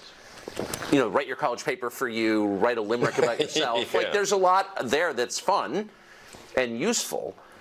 But can you be more precise about what's potentially dangerous and scary? Like, what could it do? What specifically are you worried about? Okay, going with old sayings, the pen is mightier than the sword. If you have a super intelligent AI that is capable of writing incredibly well and in a way that is very influential, convincing, and is constantly figuring out what is more convincing to people over time, and then enters social media, for example, Twitter, but also Facebook and others, and potentially manipulates public opinion in a way that is very bad. How would we even know? How do we even know? So, to sum up, in the words of Elon Musk, for all human history, human beings have been the smartest beings on the planet. Now, human beings have created something that is far smarter than they are. And the consequences of that are impossible to predict. And the people who created it don't care. In fact, as he put it, Google founder Larry Page, a former friend of his, is looking to build a, quote, digital god, and believes that anybody who's worried about that is a speciesist. In other words, is looking out for human beings first. Elon Musk responded, as a human being, it's okay to look out for human beings first. And then at the end, he said the real problem with AI is not simply that it will jump the boundaries and become autonomous and you can't turn it off. In the short term, the problem with AI is that it might control your brain through words. And this is the application that we need to worry about now, particularly going into the next presidential election. The Democratic Party, as usual, was ahead of the curve on this. They've been thinking about how to harness AI for political power. More on that next.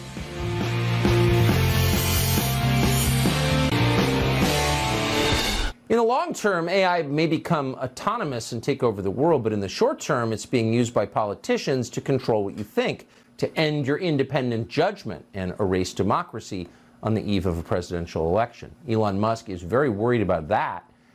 He told us about his plan to stop it.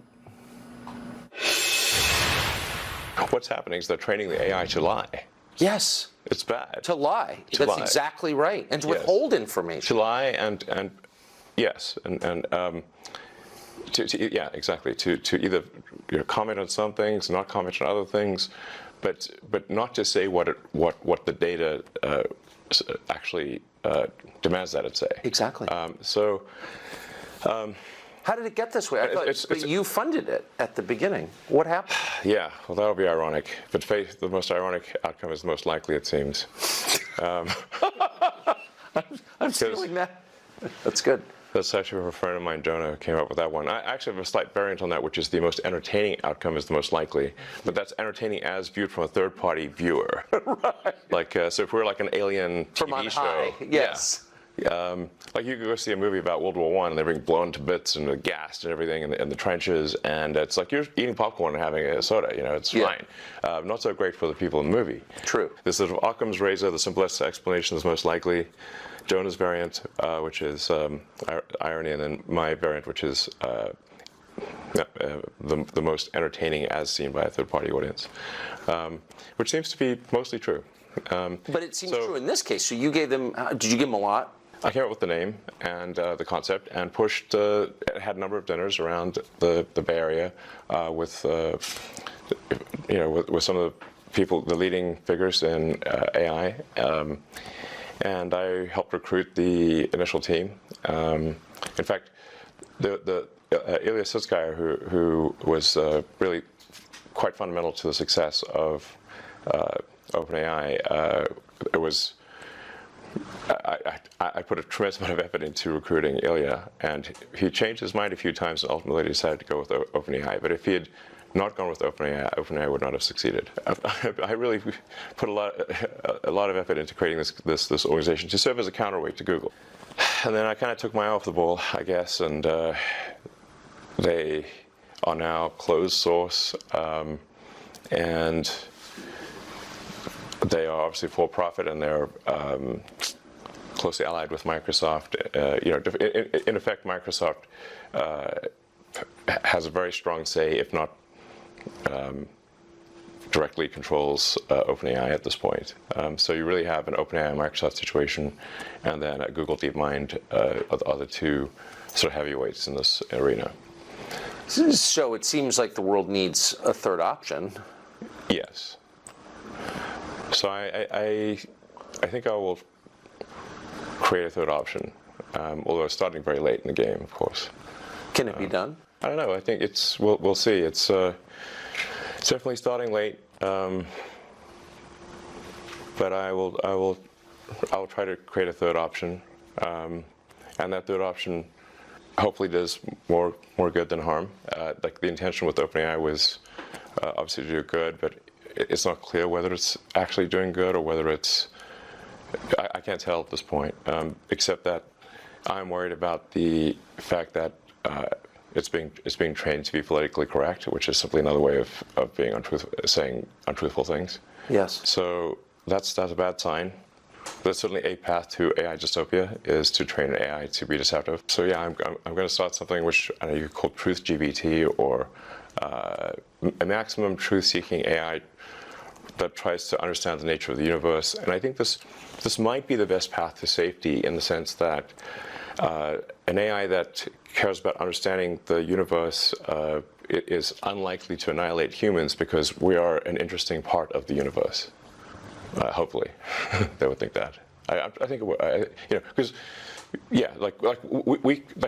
humanity could decide to hunt down all the chimpanzees and kill them, but we don't, because we're actually glad that they exist. Yes. And we aspire to protect their habitats. But we feel that way because we have souls, and that makes us sentimental and reflective. It gives us a moral sense, longings.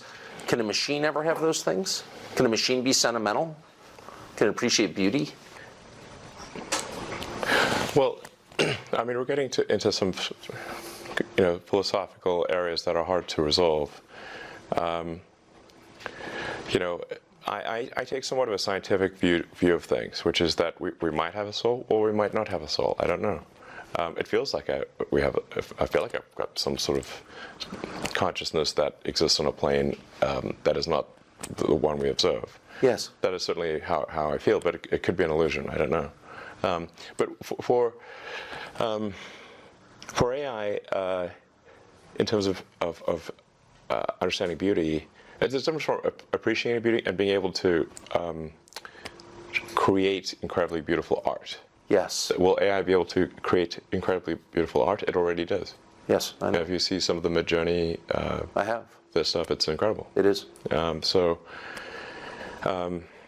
No question that it can create art that we perceive as stunning, really. It's doing sort of still images now, but it won't be long before it's doing movies and shorts and movies, just a series of frames with audio. But at that point, because it can mimic people and voices, any image, it can mimic reality itself so effectively. Yeah. I mean, how could you have a criminal trial? I mean, how could you ever believe that evidence was authentic, for example? And I don't mean like in 30 years, I mean like next year. I mean, that seems totally disruptive to all of our institutions. But I'm not so worried. I think it's more like will humanity control its destiny or not? Will we have a future that is better than the past or not? Will humanity control its future or not?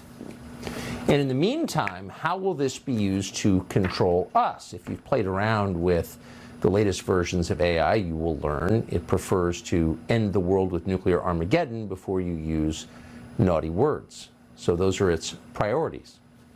Elon Musk is a strong believer in free speech, so strong that he purchased Twitter, a company he didn't need and hasn't profited from, as a way to restore free speech to the internet, to bring us back, say, 6 years to the free country we lived in then. And once he bought Twitter, he discovered it wasn't really a social media application. It was really a tool for global intelligence agencies. He's got detail on that after the break. Elon Musk bought Twitter because he used Twitter. It's as simple as that, and he was infuriated by Twitter's effort to silence people on the internet.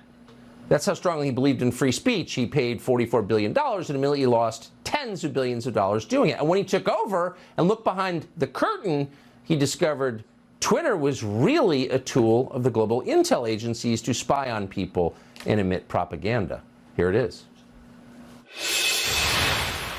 You bought Twitter famously. You've got a lot of other businesses and a lot going on. Yes. You said you bought it because you believe in speech, free speech. You've had a lot of hassle since you bought it. In retrospect, was it worth buying it? I mean, it remains to be seen as to whether this was financially smart. Currently, it is not. We just revalued the company at less than half of the acquisition price. Did you really? Yes. No, my timing was terrible for when the offer was made, because it was right before advertising plummeted, and you got the high water mark, I noticed. Yeah. So I must be a real genius here. My timing is amazing, since I've bought it for at least twice as much as it should have been bought for.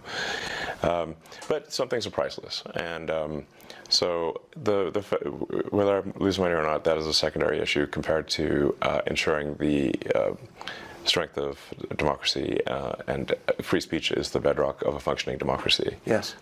And the speech needs to be as transparent and truthful as possible. So we've got a huge push on Twitter to be as truthful as possible. We've got this community notes feature, which is great. It is great. It is awesome. Yeah. And it's like... I saw it this morning. Yeah. It was far more honest than the New York Times. It's great. Yeah. We put a lot of effort to ensuring that community notes does not get gamed or have biases. It is simply cares about what is the most accurate thing. And sometimes truth can be a little bit elusive, but you can still aspire to get closer to it. Yes. And so, and I think the effect of community notes is more powerful than people may realize, because once people know that they could get noted, community noted on Twitter, then they'll think more carefully about what they say. They are likely. Basically, it's an encouragement to be more truthful and less deceptive. When you jumped into this, though, when you bought it, did you understand? Well, clearly you understood its importance. You wouldn't have bought it. Twitter, yes. Right. But it's not the biggest, but it's the most important of the social media companies. But did you understand the kind of ferocity you'd be facing, the attacks you'd be facing from power centers in the country? I thought there'd probably be some negative reactions, yes. So I'm sure everyone would not be pleased with it. But at the end of the day, if the public is happy with it, that's what matters. And the public will speak with their actions. If they find Twitter to be useful, they will use it more. And if they find it to be not useful, they will use it less. If they find it to be the best source of truth, I think they will use it more.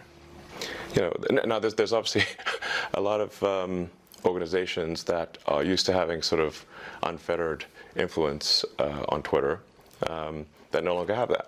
Well, you stripped the New York Times of their badge this morning, and then you called them diarrhea. You called them. You did. I'm just quoting you. You described their Twitter feed as diarrhea. I said it was the Twitter equivalent of diarrhea. Okay, it's not literally diarrhea, but no, it's it's a metaphor, but an accurate one. So, I mean, if you look at the NY Times Twitter feed, it's unreadable. It's like because what they do is they tweet every single article, even the ones that are boring, even ones that don't make it into the paper. So it's just nonstop, zillion tweets a day with no. They really should just be saying, like, what are the top tweets? Yes. Like, what are the big stories of the day? I don't know. Put out like 10 or something. So some number that's manageable, as opposed to right now. If you were to follow NY Times on Twitter, you're going to get barraged with like hundreds of tweets a day. Yeah. And your whole feed will be filled with NY Times. So. This is something I would recommend actually for all publications, which is for your primary feed, only put out your best stuff. I think I know a thing or two about how to use Twitter because I was the most interacted with account on the whole system before the acquisition. Before the acquisition closed, I didn't have the most number of followers, but I had the most number of interactions, and so I clearly know something about how to use Twitter. People's attention is limited, so just make sure you put the stuff that's most important there. So because, you and people like you do interact on Twitter, it's obviously enormously powerful in shaping public opinion. It's where a lot of ideas and trends are incubated. Yeah. That's why you Absolutely. bought it.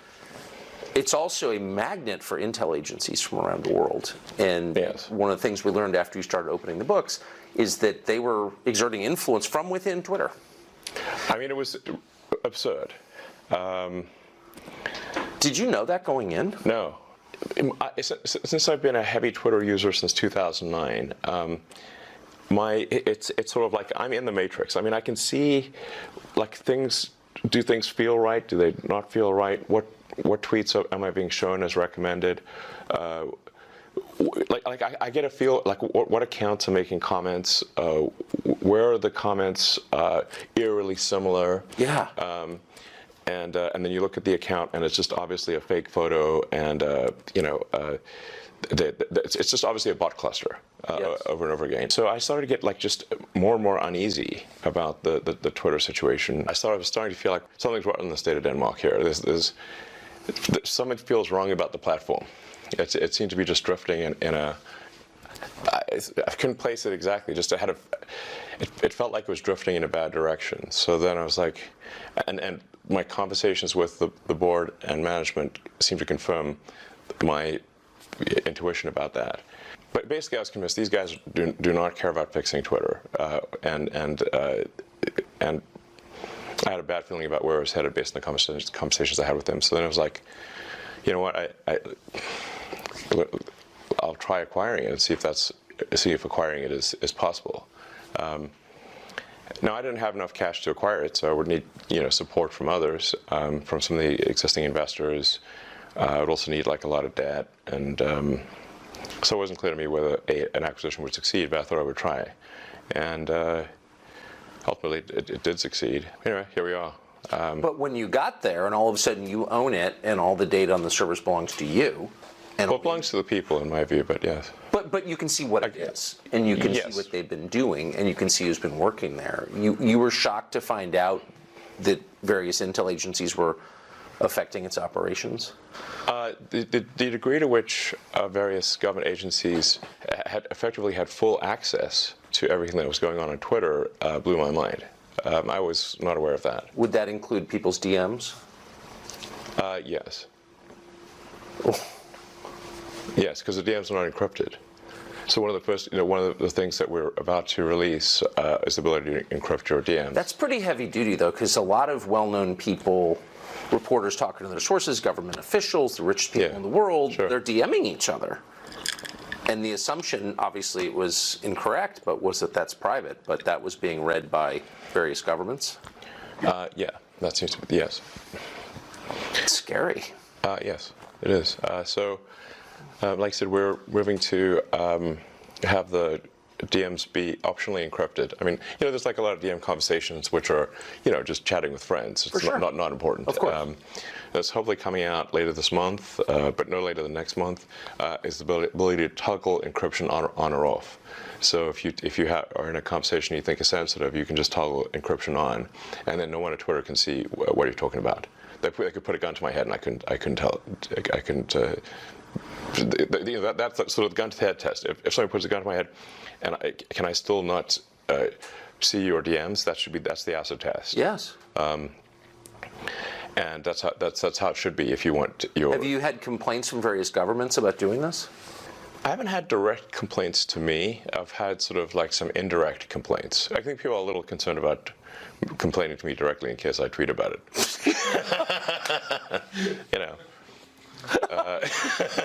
They're like, uh-oh. So they're sort of trying to be more roundabout than that. I mean, if I got something that was unconstitutional from the U.S. government, I would say, my reply would be to send them a copy of the First Amendment and just say, like, what part of this are we getting wrong? You have a lot of government contracts. What part of this are we getting wrong? Please tell me. I mean, it's a pretty. No, I'm just saying, but you're kind of exposed in your other businesses. So this is just in case our viewers aren't following this. This is not. You're not just like a journalist taking a stand on behalf of the First Amendment. You're a guy with big government contracts, giving the finger to the government. Do you think Twitter will be as central to this presidential campaign as it was in the last several? I think it will play a significant role in elections, not just domestically, but internationally. The goal of New Twitter is to be as fair and even-handed as possible, so not favoring any political ideology, but just being fair at all. Why doesn't Facebook do this? I know that Zuckerberg has said, and I take him at face value, that he. I do actually in this way, that he is a kind of old-fashioned liberal who doesn't like to censor. He has, but like, why wouldn't a company like that take the stand that you have taken, which is pretty rooted in American traditional political custom, for free speech? My understanding is that Zuckerberg spent $400 million in the last election, nominally in a get-out-the-vote campaign, but really fundamentally in support of Democrats. Is that accurate or not accurate? That is accurate. Yes. Does that sound unbiased to you? No, it doesn't. Yes. So you don't see hope that Facebook will approach this as a non-aligned arbiter? You've allowed Donald Trump back on Twitter. He hasn't taken you up on your offer because he's got his own thing. Right. Do you think he will go back on Twitter? Well, that's obviously up to him. My job is to, I take the freedom of speech just very seriously. So it's.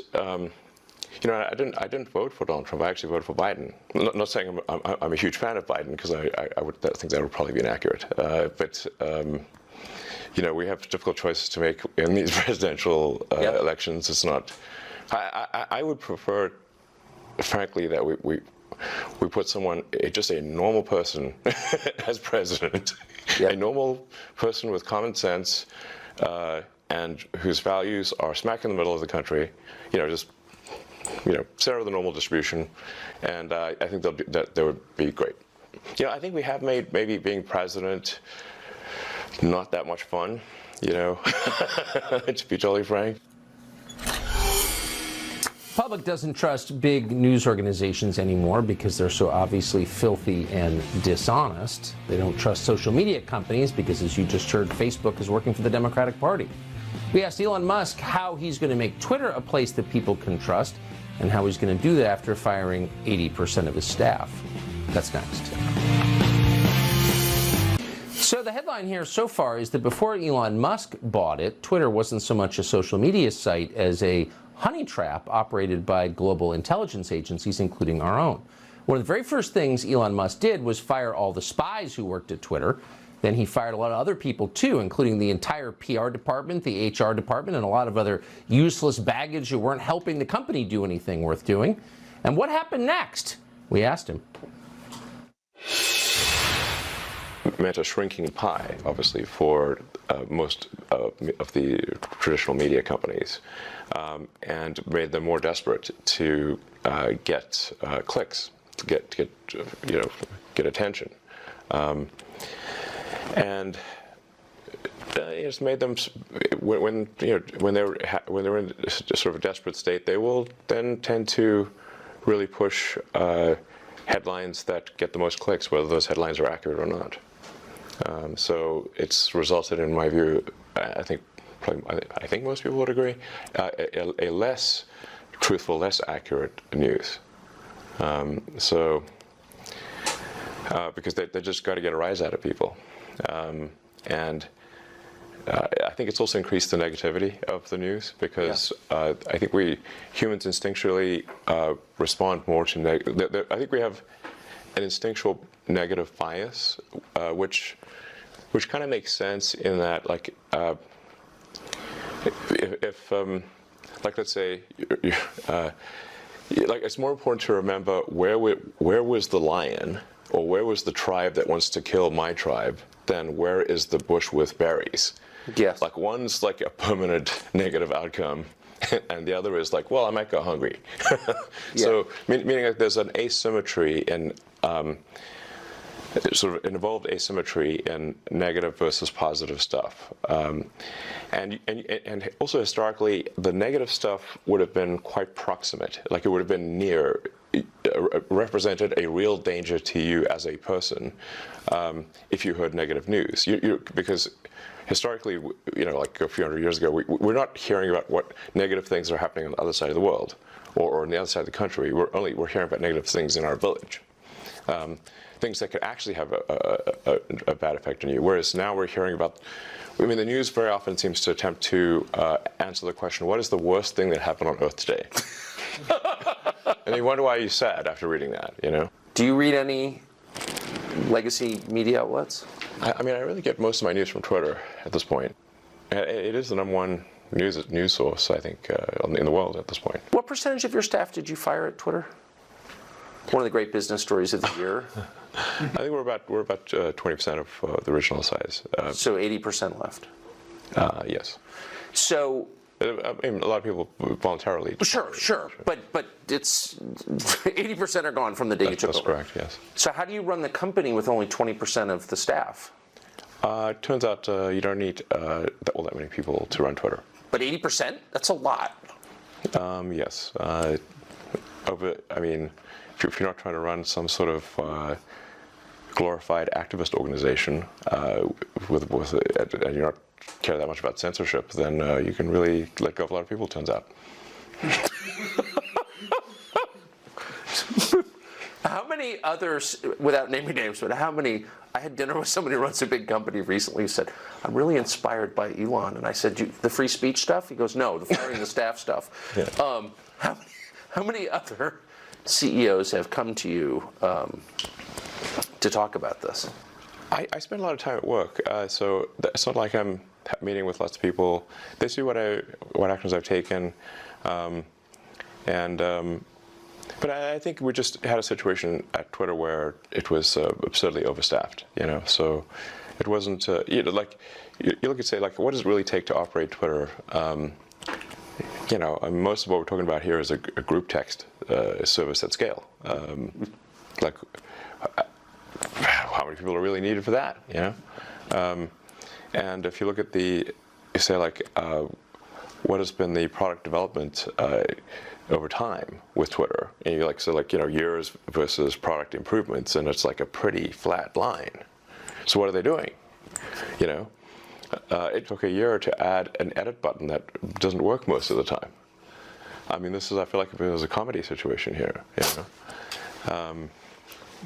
You're not making cars, it's very difficult to make cars or get rockets to orbit. So, the real question is how did it get so absurdly overstaffed? This is insane. So, anyway, and it's clearly working. In fact, I think it's working better than ever. We've increased the responsiveness of the system by, in some cases, over 80%. We're trying to make Twitter the most trusted place on the internet, the least untrustworthy place on the internet. I don't think anyone should trust the internet, but maybe we can make Twitter the least untrustworthy. Like I said, try to get the truth to the people as best we can.